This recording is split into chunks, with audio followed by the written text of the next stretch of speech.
मुळात सांगली महानगरपालिकेची निवडणूक जी झाली त्या निवडणुकीनंतर सांगली शहरातल्या अनेक प्रभागातील नागरिकांनी हा काँग्रेस पक्ष व समविचारी पक्ष राष्ट्रवादी काँग्रेस पक्ष असतील अशा अनेक आमच्या नगरसेवकांना इथं निवडून दिलं। म्हणून निश्चितपणे सांगलीच्या या नागरिकांचे आम्ही मनापासून आभारी आहोत।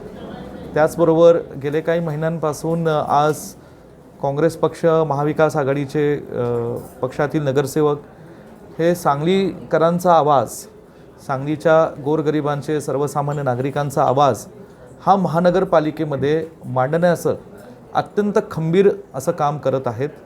गेले काही दिवसांपासून आपण पाहतोय की काही गोष्टी जे प्रशासनाने आणि सरकारने या सांगलीच्या नागरिकांवर लादलेल्या आहेत, त्यात विशेषतः घरपट्टी वाढ असेल, इतर काही गोष्टी असतील, त्या बाबतीत तीव्र असंतोष आणि नाराजगी ही सांगली शहराच्या नागरिकांमध्ये आहे।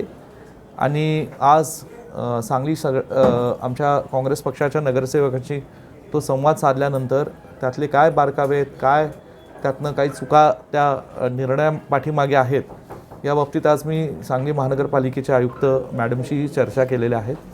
आणि एकंदरीत सांगली शहरातले नागरिक आणि मतदार, कुठल्याही नागरिकावर मतदार हा पक्षाचा ठप्पा नसतो, तो या शहराचा नागरिक आहे, महाराष्ट्राचा नागरिक आहे, देशाचा नागरिक आहे।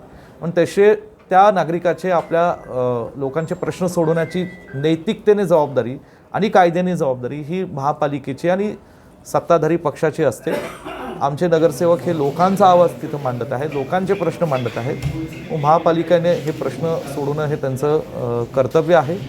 आणि म्हणून आम्ही आज आयुक्त महापौरांनाही विनंती केली की कुठेही प्रश्न नागरिकांचे मांडत असतात त्यात पक्षपात नको आणि समान निधी हा लोकांच्या विकासासाठी, लोकांचे प्रश्न सुटण्याकरता हा सगळ्यांना दिला पाहिजे, जो सांगलीच्या तळागाळापर्यंत पोहोचेल आणि सांगलीचा चौफेर प्रत्येक प्रभागाच्या कानाकोपऱ्यातला विकास होईल अशी माझी अपेक्षा। निश्चितपणे वाढीव घरपट्टीबाबत काँग्रेस पक्षाने त्याला विरोध दर्शवलेला आहे।